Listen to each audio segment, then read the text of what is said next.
Hello, good evening. This is Brother Benson Media, and today is Tuesday. We are blessed to have this opportunity to continue with the conversation just as we've always had.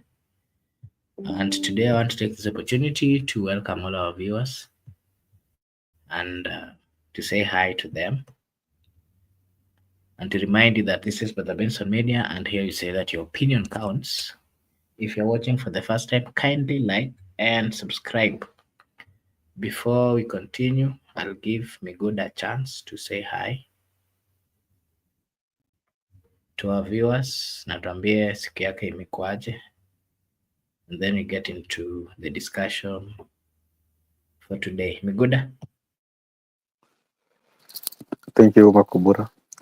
So want also to join you in greeting our viewers and also to record my greetings to each and everybody. I've been managing very well, and I hope that the people who will be watching the future will have opportunity to subscribe to the channel and also promote it. Back to you. Okay, thank you. Thank you so much for giving us your take and telling us how your day has been. On my side, I've been okay, and mambo iko sawa, sioni mabaya. Yeah, before we get into the discussion, of course, the topic of today is why the opposition members are settling on Kalonzo as a presidential flag bearer. And again, what we've seen is the former deputy president is the one who is going to lead that particular campaign. And that, of course, brings me to this question, Mr. Megura. What is your take on, what is your take on the decision that has been arrived at by the opposition? Of course, they are not fully agreed or they have not fully taken that path. But of course, the indication from what we are seeing and the conversations which are going on, he is the preferred candidate. Mr. Migura, what is your take? Do you think Kalonzo has what it takes to lead the opposition? And why do you think Gachagua is finding it tough? Being the flag bearer, what is it that he doesn't have? Because you've seen him coming out to lead a rigorous campaign. We've seen him coming out to lead a team, that is consistent. Do you think Kalonzo will have the same? We've never seen him actively leading very serious presidential campaigns.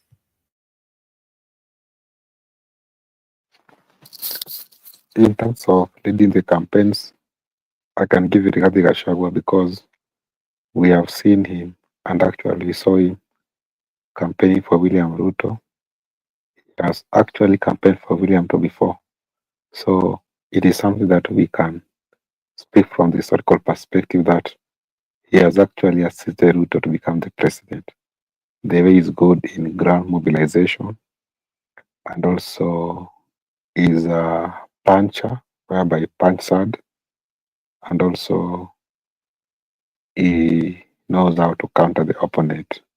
And the fact that right now he's having his political party, the party leader, we got some followers who are likely getting instruction from him. In terms of mobilization, I can just say Gachagua is a man to watch. But the issue of Kalonzo is coming because people are feeling like they want to balance the equation, whereby they want to balance the opposition. Kalonzo card is going to look like they are not tribal, the way they have been painted by the status quo. But by fronting Gachagua, the tribal card will be sold to people because they will argue that why must it be a Mount Kenya person each and every time. Even if Ruto was wrong, or even if Ruto is not working, why can't they bring another ticket? That's why the question of Kalonzo is coming in, and also the larger Eastern vote compared to the Kisii vote. The Eastern are more than Kisii in terms of registration. That's why it is not possible to bring Matiang'i. That's why they are likely to settle on Kalonzo. It doesn't matter. That is what they reported to us. Not that's what we are saying. But from the look of things, Gachagua is being fronted to be a campaign spokesperson who is going to lead the campaign, and he will do it very good because you understand the current beef with William Ruto. His main name is to make Ruto one term, but Ruto is also working on it. So I just think Kalonzo is likely, but Kalonzo has some weaknesses that he must address before people settle on him. He need to be stop. He need to stop being coward. He need to stop being watermelon. He need to stop being weak. He need to punch hard. He need to be ready to for anything. Not that he's a coward. That anytime he can be arrested because of the, or he can be asked to record a statement because of the NYS land. I think that is why they are likely going to sort for the Kalonzo. But Gachagua is a strong person in opposition compared to the other people.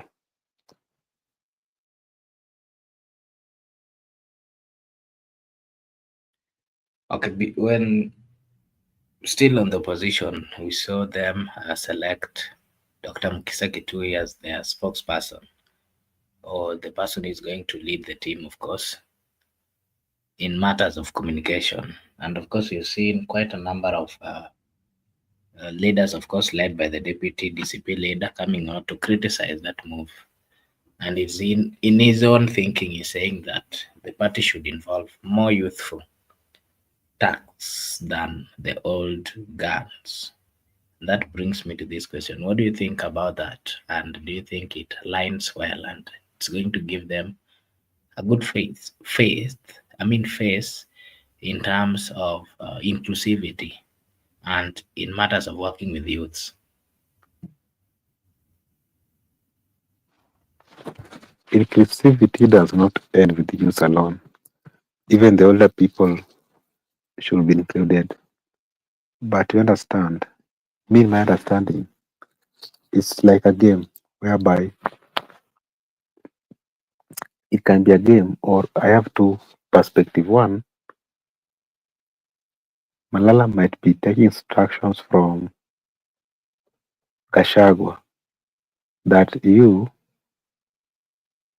speak about youth inclusivity, but let me defend Mukisa Kitui, so that by that time the secretariat will have to decide the flag bearer. He will favor us as a DCP because when you are fighting him, I defended him. Because I defended him, he's going to take instruction from me because I'm the one defending him. So you just fighting, I defend him. It appears like as I was when he was speaking, attacking him, Kalonzo was quiet, Eugene was quiet, Matenyi was quiet, Kabra was quiet. I was the only one speaking. In that essence, Mukisa Kitui might settle for me. That one can be one. Number two, it can be also a way whereby Mukisa Kitui is coming from the Western region. Cleo Malala is coming from the Western region. You might look at it like maybe if we are two men in this camp, I might not get my share as Malala, or my share can be divided with other people. Therefore, let me fight this man to get out of this camp so that I can have my people whom I can micromanage. Because mostly, him being a diplomat and someone who goes slow in terms of decision making, he might persuade Gachagua or other principals to take instruction from him. But when once he's out of this camp, I will be the person who will be championing the interests of the Western people. They will take it from me, not from Mukisa Kitui. It can be two either way thing. One, the trick between Gachagua and Cleo, or the Western supremacy battle?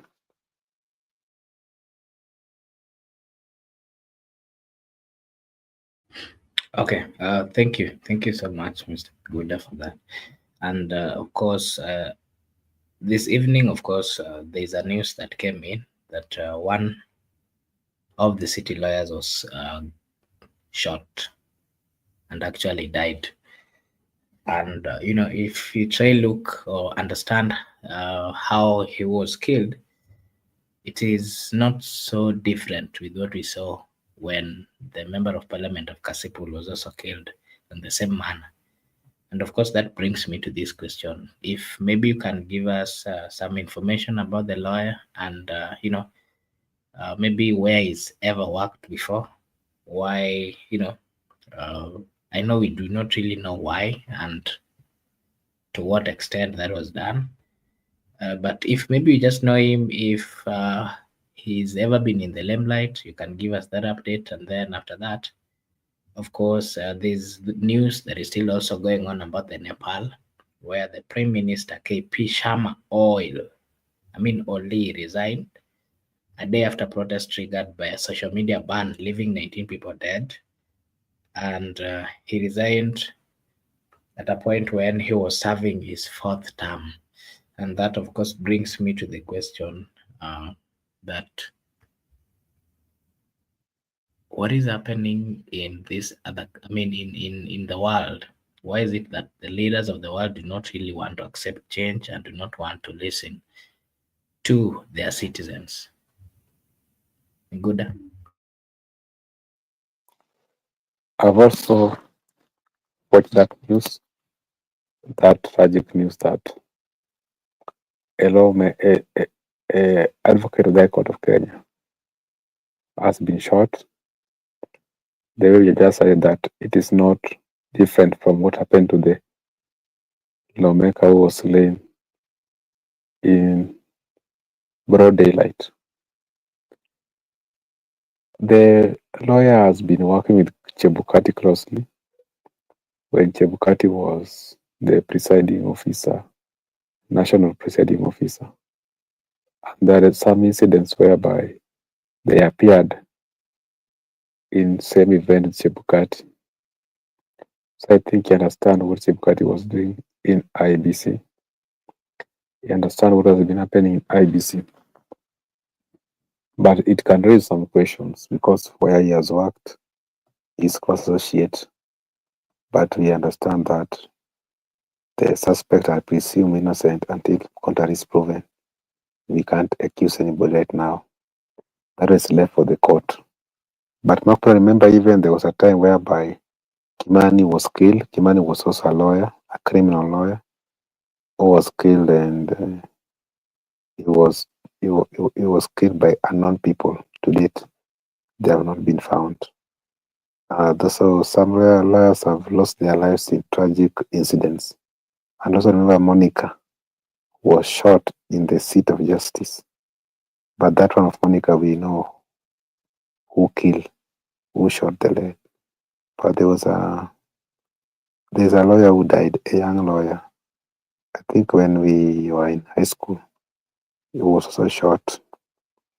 So there can be other issues, but we don't speculate. We just leave it to the authorities to take action and also ensure who actually happened. The issue of Nepal or Nepal, we have seen the Prime Minister of Nepal resigning because of the pressure by the people, the sovereign power by the people. The people demonstrated far right to the parliament, and I think around 11 people were killed and 100 people plus were injured, but they communicated. The bottom line is they went for demonstration because of corruption in the country. The leaders failed to listen to the people. But when people wake up in the morning, they decided to take that sovereign power, the egg from their hands, and exercise it. up to the parliament and made him to resign.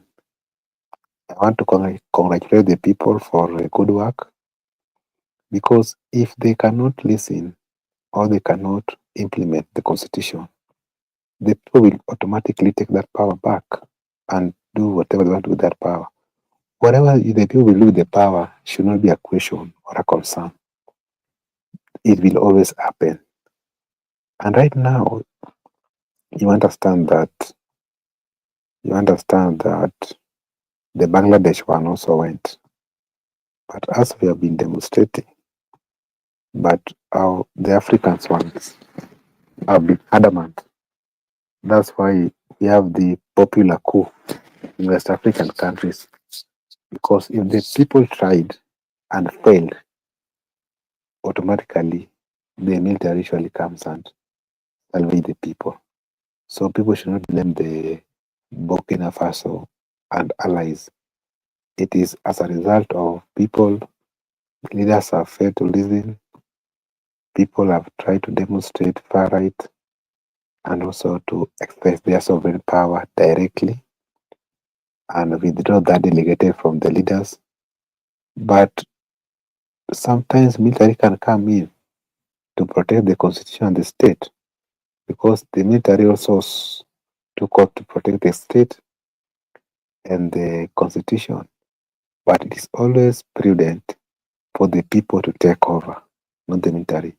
That's why the Bangladesh case and the Nepal case is very good one, because the people have claimed back their power and have reminded the president or the prime minister that they were elected. The power they thought they have, it's a delegated one. So no one is supreme. No one is sovereign. It is the people who are sovereign. It is the constitution which is supreme, not even the military. By doing so, we just want to appreciate and also congratulate them for their good work. And they were dubbing themselves to be the Gen Zs. You know, Gen Z started in Kenya and it has spread like a bushfire in other parts of the country. Other people have also tried in West Africa.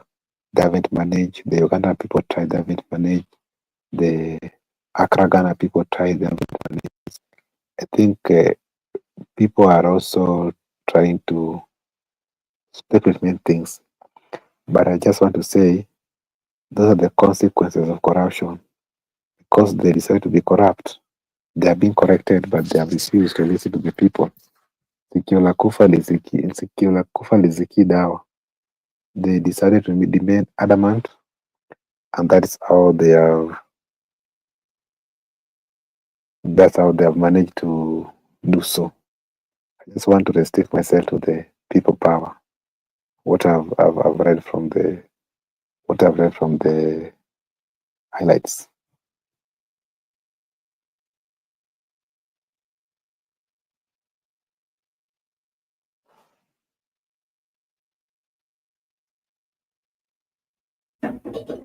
Okay. Thank you. Um, Maybe Miguda, you can allow me to read some comments here from our good friend Laban Misiani. He's saying that Nepal is following Sri Lanka, but Miguda, I'm telling you, I managed to have friends from Nepal. What you're talking is like laughing at the death. I don't know what we are talking. I don't know what really means. Um, Yesterday, 25 students in Nepal were killed by police. What's happening in Nepal is worse. Okay, yeah. Miguda, that brings me to this question again. Why is it that there, in this generation, we are having a leadership that is not really genuine and do not really want to welcome the new thinking of these generations? Why is it that they are finding it tough to give this generation maybe what they want? Why is it that all these demands of this generation are not given, and then it gets to a point where the thinking then with the society that the leadership are not doing their role, that they're not welcoming um, the wishes of the young generation. What is your take? And what do you think is the best way forward? Does it mean that then the leadership then has to be of a generation that understand each other? Is it the right time that the world needs to embrace the young people in terms of leadership and professionalism and matters of leadership? What is your take? Because this is something we saw in Sri Lanka, just like our good friend has mentioned. This is something that we've seen in so many African countries. These are some of the things that we've seen even in the continent of Europe, in America, and in so many countries. What is happening? We've had problems where leadership crisis has led to quite a number of challenges and problems. If you go, for example, to Haiti, we've had challenges with the leadership, and that, of course, led or gave an environment where gangs then thrived. And after that, of course, they did overthrow the government. Not just that, quite a number of countries are going through such. And the question we're asking is why why and what could be the issue? Is it time for this generation to get into leadership? And is it how are they going to achieve that, Mr. Miguda? I'm of different opinion. It is not a matter of the young people to be embraced into leadership or the young people to get into leadership, because as a young person or as young people, we are still around. We still have much time to be around. So I don't see a reason why people should be in a hurry to be leaders today, because when our time will come, we will be leaders. When our time will come, we will rule wherever we are ruling. So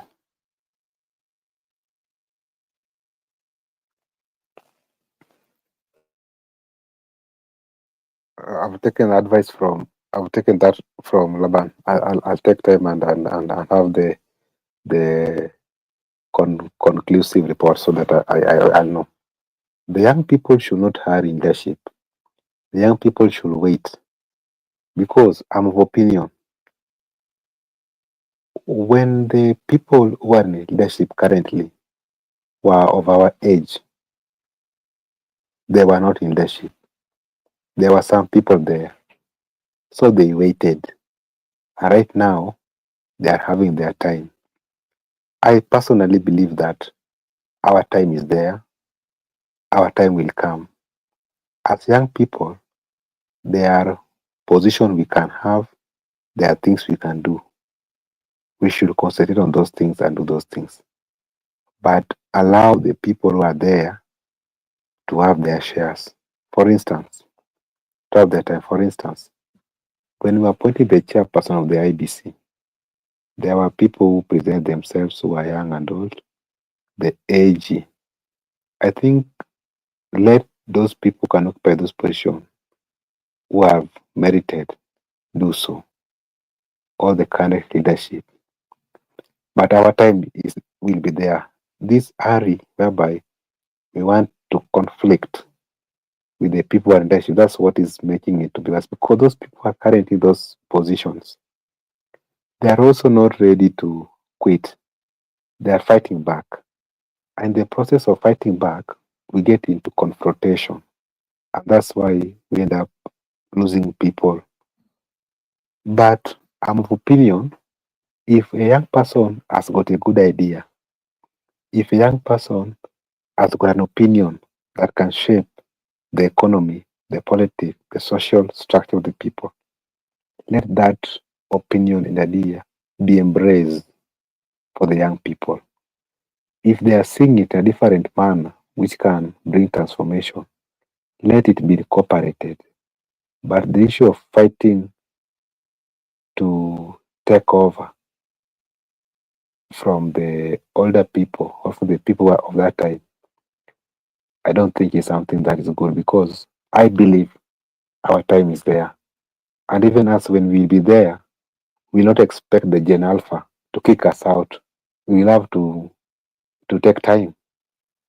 I think that one must be understood because we will tell the Gen Alpha that your time will come because you are as a young person, elders do advise us. As a young person, you don't need to push the elders because elders are going, they are quitting the life. They will go. They will not come back to be young people. But you will be an elder.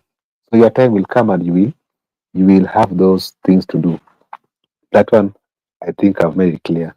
But any idea from a young person, any transformation, any reformation, people can just incorporate them or integrate them into the governance of the country.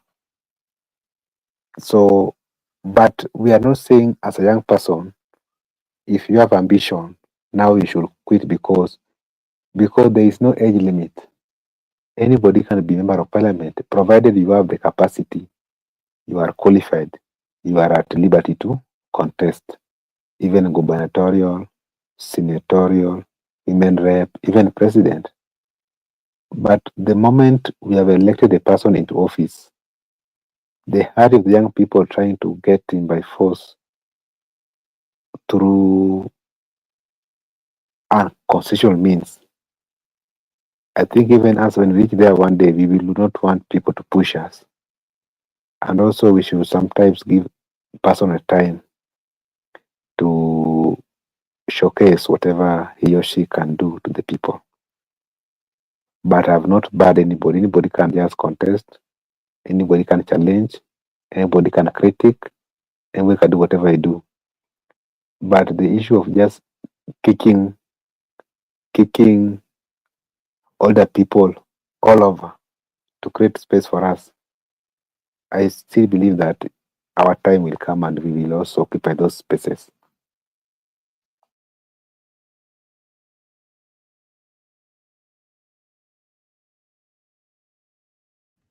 Okay. Thank you.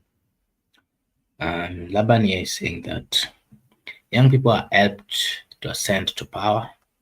They shall not force themselves to leadership. The old were given wisdom to identity and anoint the young, as it happens to David, to become king in Israel and Uhuru of Kenya. Okay, thank you so much, a good friend, Laban, for giving us your take on that. And of course, what another topic that I want you to give your take on is the rise of gangism within Nairobi. There has been quite a number of complaints in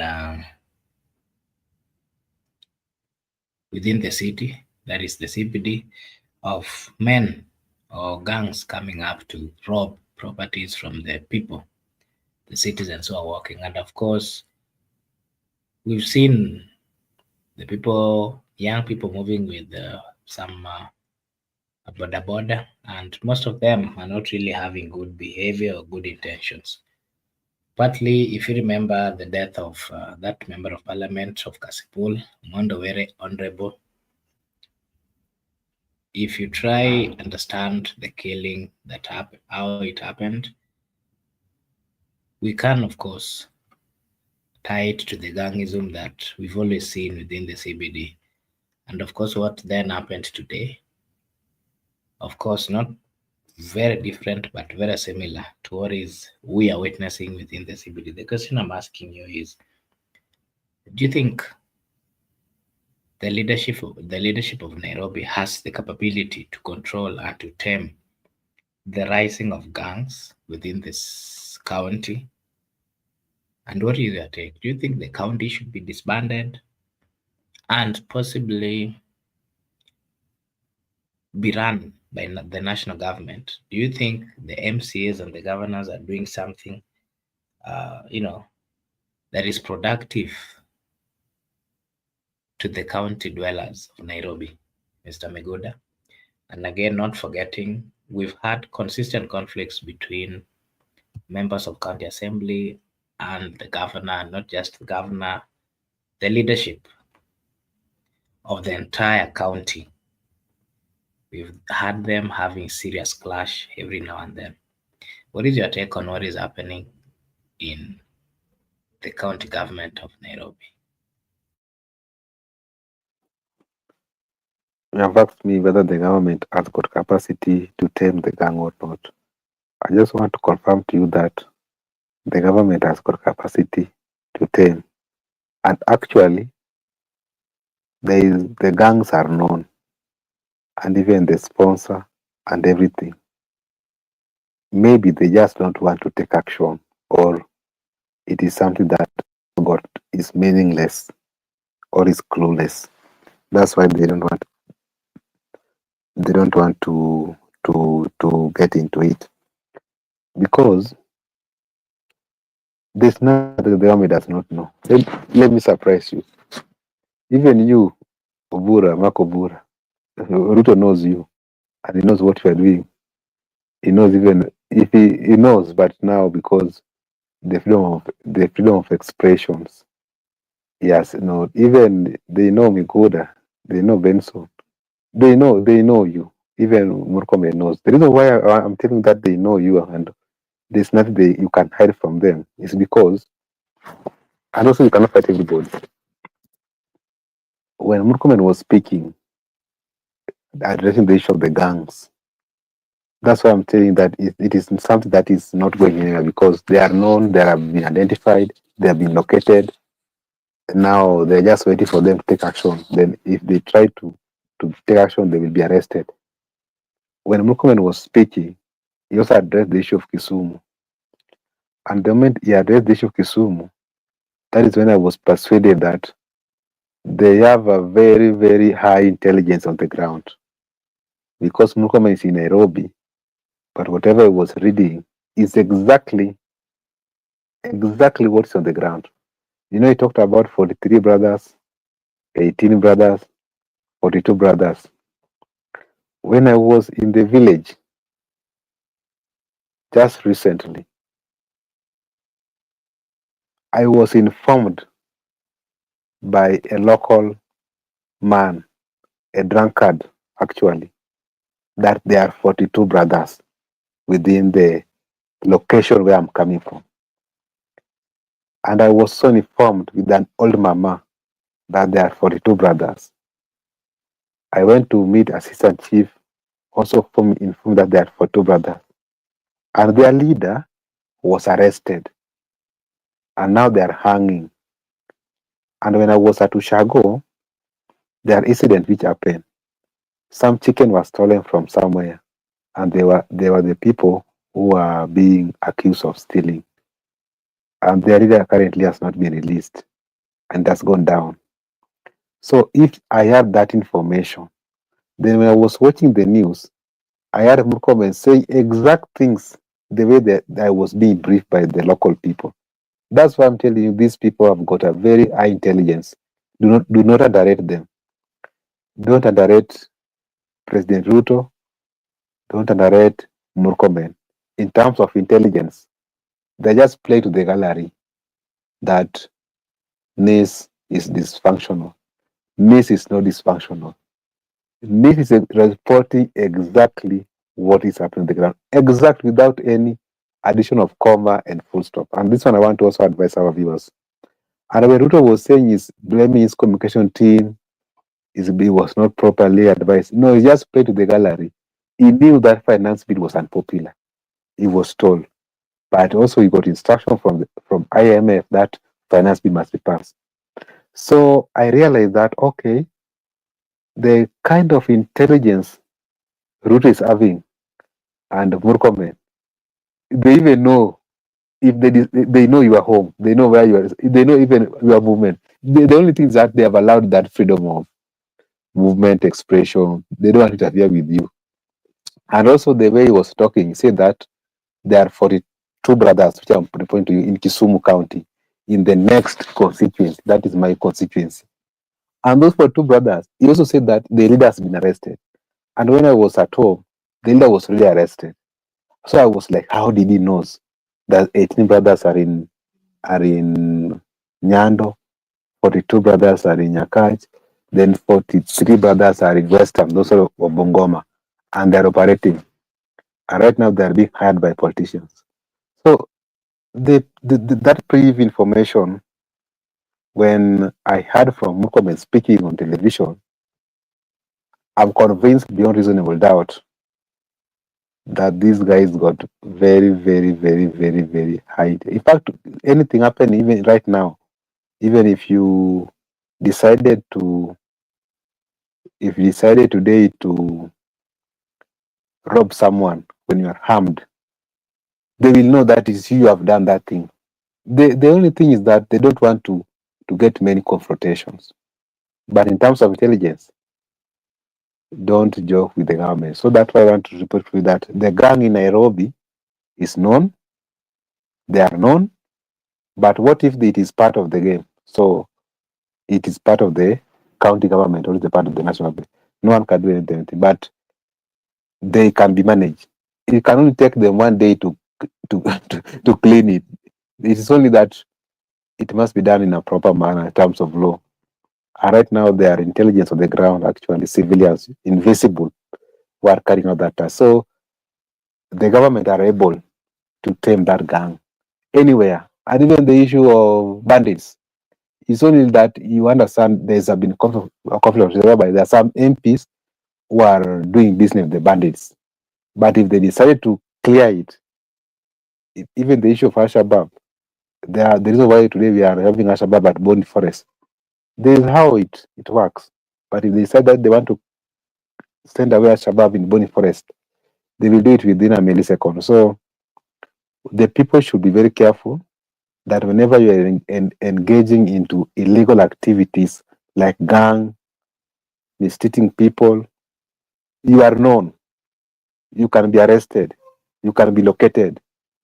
You cannot hide even for 2 days. So it should stop. You allow people to live peacefully at the city without being interference. Makubura, back to you.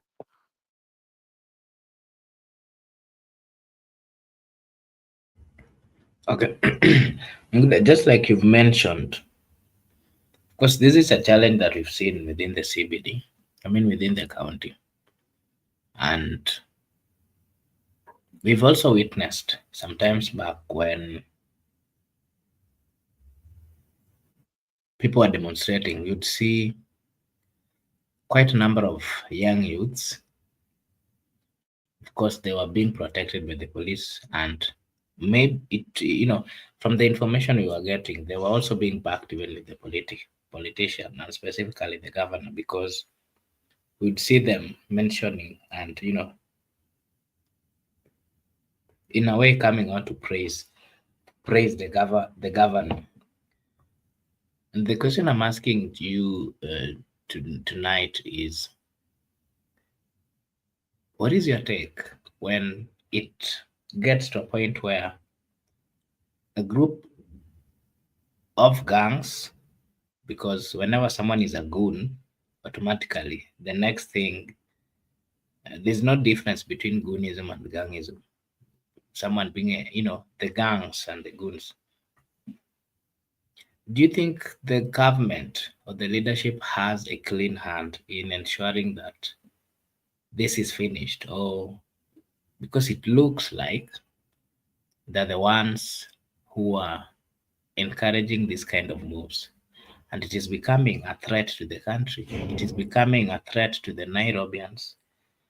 It is extending even to the rural. Today, if you see the statistics of the number of deaths, the number of negativities that we are seeing in the country, the number of killings, the number of high disagreements, that are leading to serious bodily harm activities, they're actually on rise. And the question you're asking is, do you think, sometimes back we used to be told that there were some lessons that would be taken as young people that would then train them on matters to do with manners. Do you think this generation are not getting those teachings? Or is it because of the vulnerability that is being caused by unemployment that is making them get into this? Do you think the government has what it takes to fully do away with this?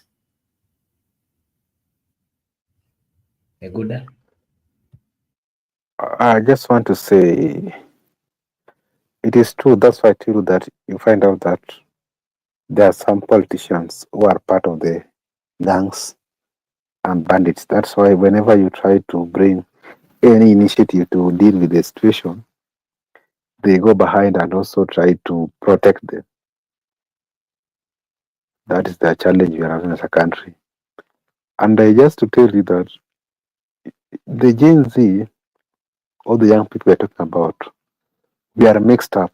You find that the Gen Zs who are 27, 28, 29, those ones are up to 30.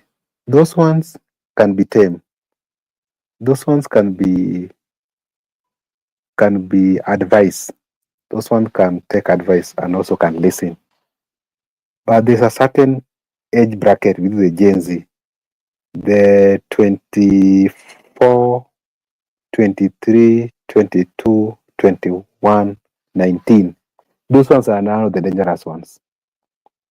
The government also should identify, not that the age bracket, there are age which you can advise. From 25 to 29, those ones are ready to listen. A good number of them can be advised, can be taken under training, they can do some work, they can do some job, they can be tame. But the 19, 20, 21, 22, 23, 24, those are the ones, even when people are on demonstrations, are taking selfies, beating the police officers. Those are the ones who are leading from front and also want to make it look like a content creation. But people were not doing content. People were protesting for the taxes. Those are the Gen Z, you see them. Police officers are cool, but they are dancing, doing other things. Not that dancing are bad. Those ones are very dangerous. Even you look at, if you want to look at their, I don't want to be personal, but if you look at their social interaction, they are the people who don't care. There are those people who are ready even to take bullets. You have seen them, like you are a bit careful. When you're in demonstration, when you hear the bullet, you can take cover. But with them, they don't take even cover. They are pushing to the wall. Those ones, even if you try to advise them, or if you try to talk to them, they will not listen to you. Who are you advising them? And those ones have also, they're very dangerous. They are the ones who should be looked by the government, leave alone these senior ones. These senior ones, most of them are a bit independent. Most of them are doing good in terms of employment. Most of them are concentrating to their works. Most of them are seeking employment left, right, and center. Most of them are busy in the industries. They are working. And most of them also doing affordable houses. Most of them also doing, they are in this company, cement company, steel company. They are doing quite good. But the younger ones, the ones who are, I think, fourth years, third years, second years, from four leavers, now you join them with other gangs. Those ones are very dangerous. They are even a threat to the senior ones in society. So I think it is not too late. It is the right time. They can be given the right proper things to do. They can be educated. They can be given education. They can be guided that society is not the way they are seeing it. You should go slow. Sometimes you should know your limit, because even freedom comes with responsibility. They should be trained on being responsible, on how you can critique, on how you can participate in politics of the nation, on how you can participate in economic of your country, on how those are the ones who even threw shoes at William Ruto when he was in Kuria. Those are the ones, they know very well that they have been criticizing Ruto, but they attend his rallies. Those are the ones who want to confront the aide, the ADC of the president. You understand? They are very quick to react. So I think they are our children. They are part of the country. They should be engaged in activity like they should do. Some should be engaged in sporting. I like what is happening right now in the Harambee Stars because you understand, Mazrui is a 19-year-old. He has been playing very well.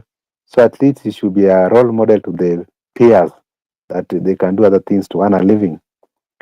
It's not about, they arrived with the content creation. Now they take advantage of every situation to be a content creation, a creator moment.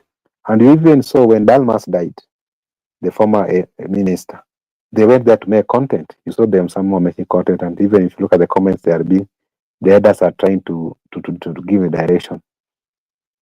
I think they should not take any situation to be a content creation moment. Sometimes they should be responsible, and also they should know the limitations of their freedoms and their rights. With that, we are good to go as a nation. But if we allow them to be irresponsible without any limitation, I think they are going not only to be harmful to themselves, but the entire country. Because, Kenya is an international player. And even when it comes to the issue of ambassadorial commissioners, they're the future commissioners, they're the future ambassadors, they're the future international lawyers, they're the future international economists. So how do you expect them to interact globally with the kind of character they have right now? So I think it is our duty and our responsibility to ensure that we create avenues to keep them busy so that they can be shaped as they grow up. Back to you.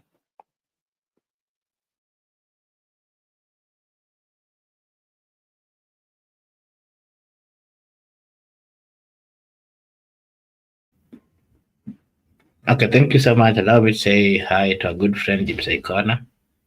And the comment section, I can see Gypsy Corner is saying two term. And of course, our good friend Laban is also here saying two term.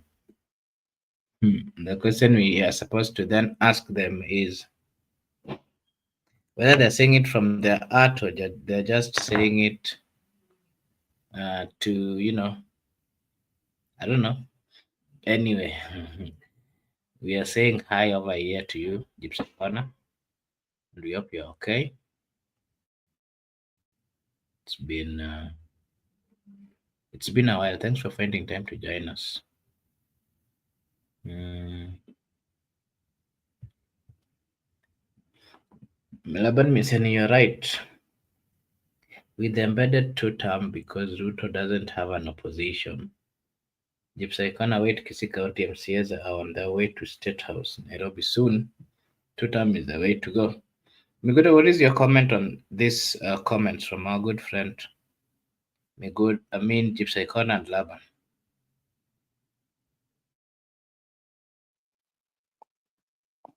I just want to say Laban has been Laban has been a consistent believer of Right Honorable Raila Odinga. Laban has been a consistent believer of total. That is his right, and I like that because he has believed in it from the time we met. So he's someone who is a diehard, and all factors also laid down. You can see, like I've told you before. Ideally, Ruto might not be the favorite of the many people, but reality, Ruto is stretching to ensure that he got his second term. Some people are just waiting. They are just on the stage waiting for miracles to happen. But let me surprise you. This is politics. There's nothing like miracle. And here I agree that safari ya kesho hupangwa leo. Usipopanga safari ya kesho leo, kesho ikifika, you will have to cry because there are things I'm trying to see as a Kenyan. LSK was one of the critics of William Ruto. It was headed by Faith Odhiambo. Currently, William Ruto has swallowed the LSK with their president. That those are one of the significant institutions in this country. They are now part and parcel of Ruto administration. Raila Odinga and the ODM team were critics of William Ruto. He swallowed the party by taking the chairperson of the party, John Mbadi, two deputies for that reason, and the Opio and I, the political affairs director, and also gave them budget chair committee in the National Assembly. ODM was strong in opposition.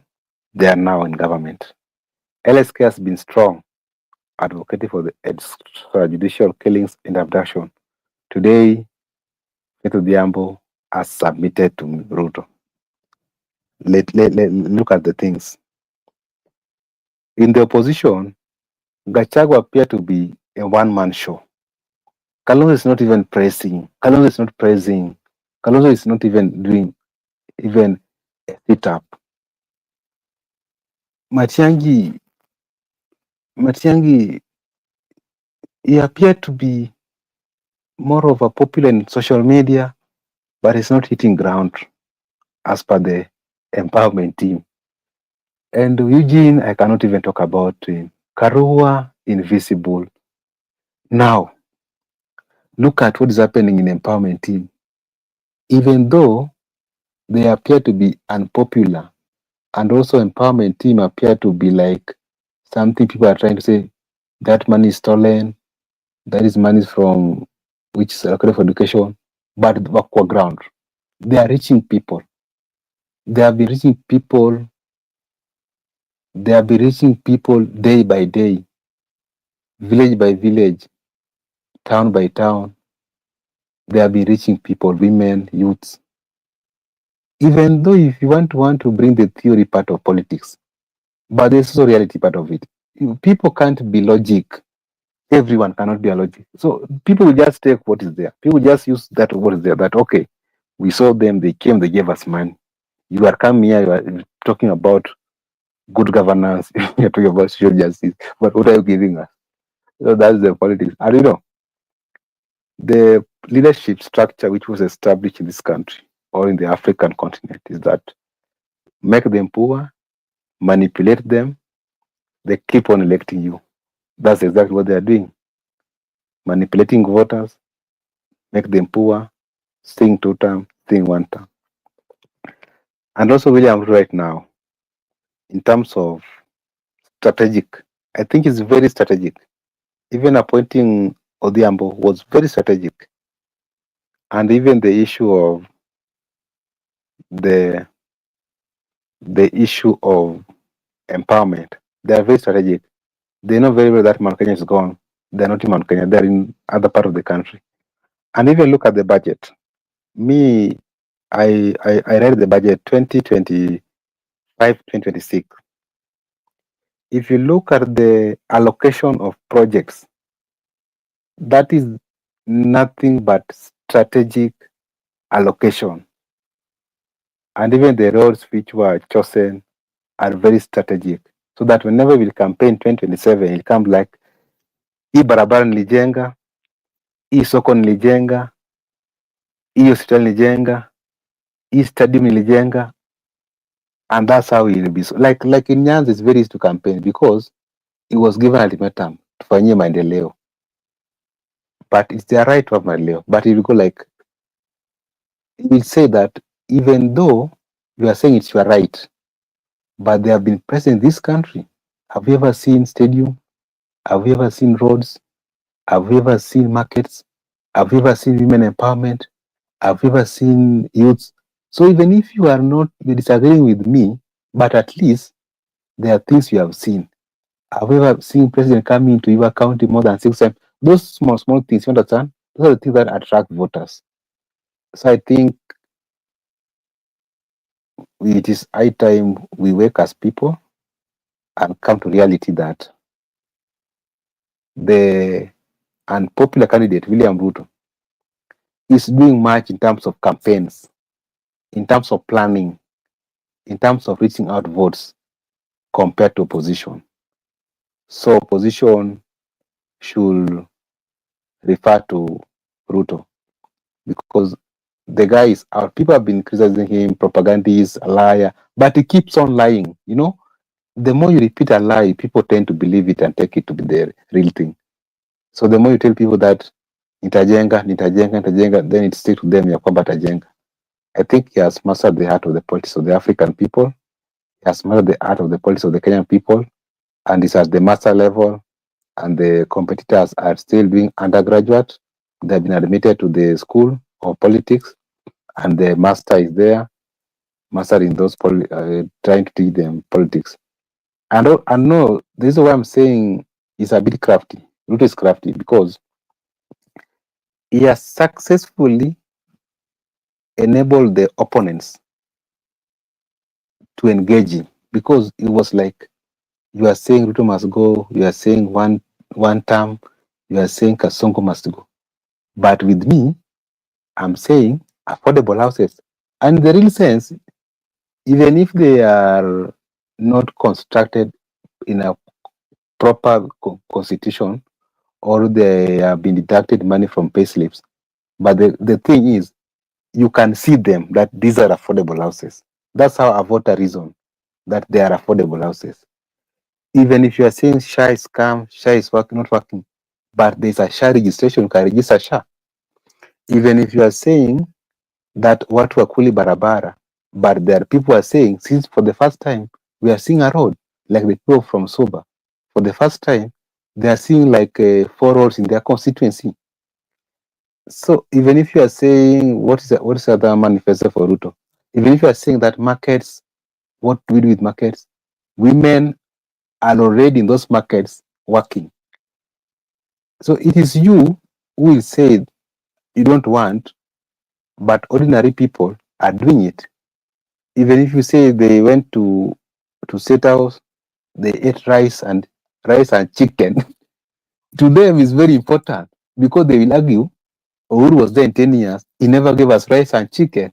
At least Ruto gave us rice and chicken. So that's how I want it to be understood that averagely people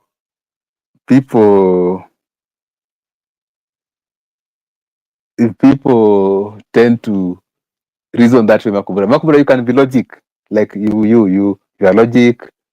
I tend to be logic because you understand you cover a variety of people. You cover professions, you cover ordinary people, you cover people who also are diehards of Ruto, that's Gachagua. So you must be logic. But to some extent, people tend to look things the way they are. It's like a lady. You are saying, me good at this, me good at that, me good at, but me good is giving this lady attention. Me good is busy giving this lady attention. Me good is taking this lady out. You are saying, oh, hizo ni pesa za babake, si pesa zake. But at least he's concentrating on what he's getting out, he's getting attention, he's making for her the hair, the nails. You understand? He's taking her to the spa. We went to watch the football. But you are there saying, no, no, no. When I'll get employment, I'll be millionaire. When I get employment, I'll buy you a car. So human beings don't behave that way. What they are seeing, that currently I'm able to see 1, 2, 3. So let me work with this one, which I'm able to see. So I think to be sincere, William Ruto understands what power is, and he knows what power is, because if we never push him out of State House on that day when people demonstrated, is still there to date. He managed to be there up to now. I don't think a mere ballot exercise can remove him. My opinion, Makubura, back to you.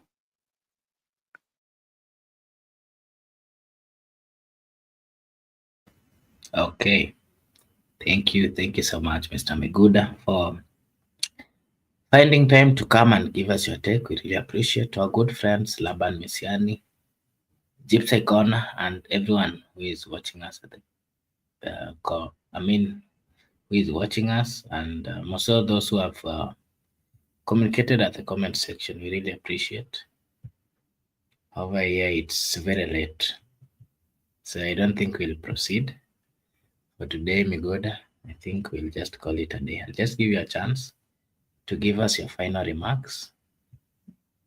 And if our viewers have any question or anything that they want us to give our comments on, kindly type it at the comment section so that we give our view before we close the show. Migoda? Okay, I want to appreciate you, but I think next time we'll discuss that issue of term limit. I think we have omitted it. It was on our topic, and even me, I can just tell you that it is late where I am. I need to take a rest because it's also very important. I just want to appreciate Laban Misiani for coming to the show and also contributing the comment section. I just also want to appreciate our good friend for coming, Gypsy Corner, for also coming to the show and also engage us at the comment section. We appreciate you people big time and other people whom I'm unable to see from my screen. We appreciate you. At least we are getting feedback. So you keep us going. And we say this is Brother Benson Media. Just continue supporting the media. And I think from next month we are going to have a variety of events, local, and you will get from Marco Bura and Benson. We will be on the ground, even meeting the border. So next month, mambo ni mazuri. We just need to avail yourself. We will be meeting even those aspirants from Kasipul Kabondo, those aspirants from Mugunja. We will be meeting those aspirants from Malava, and we will meet the old people, the Bodaboda and Mamamboga, and even those markets, the markets which are constructed with the route, and even we are likely to bring you live the current stadium so that you understand that Ruto is very strategic in budget making process for the 2027 election. See you next time, and bye everybody. Thank you so much. Laban here is saying that constitution can only be changed by the people. Of course, I agree with him. It is only the people who has, what it takes to change the constitution. And of course, I fully understand that that power belongs to the people. It can either be exercised directly or indirectly. But of course, for matters of constitution, changing of it would mean going for referendum so that the people gives their take and they give a view of what they want. That is how I can put it. I want to take this opportunity to say a big thank you to Laban Misiani for finding time to engage us at the comment section. We really appreciate. I also want to take this opportunity to say a big thank you to a good friend, Gypsy Corner. And yeah, it is true that our good friend Gypsy Corner is today 1 year old. Today is 1 year old. That is 12 months. 12 months. I think that's something that we have to appreciate. And Miguda, I'm giving you another chance to come back and say, just tell Gypsy Corner something has a consistent viewer who has really supported us. And today, as we mark as we mark the birthday of Gypsy Corner having been with us for a whole 12 months and with the consistent support, I'll give you a chance, Migoda, to come and celebrate this birthday and say something before we. Okay. First, first let me send Gypsy Corner my warmest birthday wishes from where I am. Gypsy Corner has been part and parcel of the family, so it's very much important to celebrate her birthday because you understand the way we have been supported too from that side. So I'm glad that a year older, wiser, informed, engaged, and very proud indeed. And I don't know if I just wanted to say something in Luo, but I'll just try to translate. Makubra, if you just clarify for me. You know, there's a musician in our community by the name Prince Inda. When he was praising his friends, he said that he appreciates all his friends, but he lacks something to give them. Just like me, I can say, uh, I lack something to give back. So if I could have something I could have given to appreciate that birthday, Makubra, you know that song. You're talking about he lacks something to give the friends. Okay, but happy birthday and blow many candles.